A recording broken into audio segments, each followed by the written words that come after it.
அருட்பெரும் ஜோதி அருட்பெரும் ஜோதி தனிப்பெரும் கருணை அருட்பெரும் ஜோதி. இன்று அகவல் வரிகள் 549 550. நீர்மேல் நெருப்பும் நெருப்பின் மேல் உயிர்ப்பும் ஆறு உற வகுத்த அருட்பெரும் ஜோதி. உரை விளக்கம். காற்று தீ நீர் என்ற முறையில் தோற்றி விரிவது புற அண்ட உலக அமைப்பாகும். இவை ஒன்றிலொன்று ஒடுங்கும் போது நீர் தீ காற்று என கலந்து ஒன்றுவதாம்.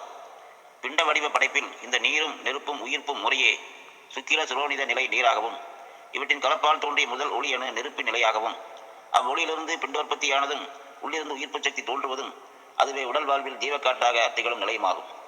இதுதான் நீர்மேல் நெருப்பும் நெருப்பின் மேல் உயிர்ப்பும் என குறிக்கப்பட்டுள்ளதாம். இப்படி அமைத்துள்ளதின் ரகசியம் என்னவெனில், ஆறுற அதாவது நிறை இன்ப அனுபவம் உண்டாவதற்கேயாகும். திருவருள் நிறைவால் பெறப்படும் இறைநிலை அனுபவத்தில் மேற்படி நீரும் நெருப்பும் காற்றும் போகா புனல் சாகாத்தலை வேகாக்கால் ஆக தோற்றி முடிவில் சுத்த ஞான பிரணவ தேக சித்தி பேரின்ப வாழ்வை வழங்கி நிற்பதுதான் நீர்மேல் நெருப்பும் நெருப்பின் மேல் உயிர்ப்பும் ஆறுற வகுத்த அருட்பெருஞ்சோதி. நன்றி, வணக்கம்.